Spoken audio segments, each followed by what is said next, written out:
چې څه پیغمبران علیهم السلام ما و تا خو نو دلته د دې خټې سره بیرغ جګودرو وایي دا پلانکی پیغمبر دلته راغلی دی بالانو درڅخه ورکه ده دغه تاسې عجب عادتونه لرئ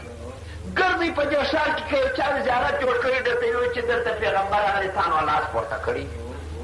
لږ ښه نو وسنجوئ چې دا پیغمبرانو چیرې دې کوچو دې خټې ته راغلي وه دغه زمانه کله د پیغمبرانو په زمانه کې دلته مسلمانان وه دا تاریخ باندې ولې نه پوهېږئ په نهاکه بیا ما و حاجي صاحب هلته بلخ ته بوتلو چیرې ول دا پیغمبر صاحبانو دا څه وخت راغلی دی ول صاحبه بس راغلی دی نو هو بابانو څنګه راغی نو خدا خو جنو راولي کله نو راغی په کوم کتاب کې راغلی دي ده بیا داسې کیسه راته وکړه لکه دی چې په خپله ورته ولاړ ول دغه صاحب په دې اوبو راګډ شو تر دې خوا راپورې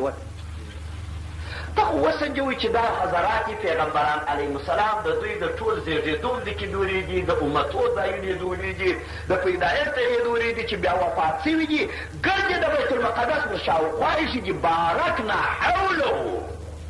دا زده کړه دا ولي ځکه چې بیت المقدس هغه ډبره ده چې محشر هلته جوړېږي پیغمبران رب اکثره لرې نه اچوي هلته یې ورنږدې کوي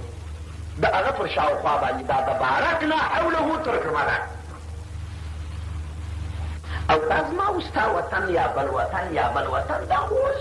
ډېر وخت بعد 2000 کاله بعد یا 1900 کاله بعد یا څه یوه پېړۍ په مخکې مسلمانان شوي دي دا وخت پیغمبران دا خوا نه دي لیدلي دا چې یو سلیمان علیه السلام په هوا تللی دی وراغلی دی تفسیر مظهري پر یو ځای باندې نوشته کړي دي چې دی به تخت بیا کله راکښته کړي د کابل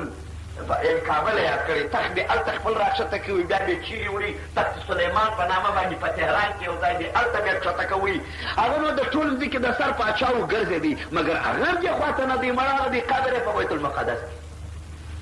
چې دا خو یو دغسې تاسې پوه کړم چې تاسې هر څوک هر قبر ته ځروي درک در معلوم شي نو کیف وپوهېږي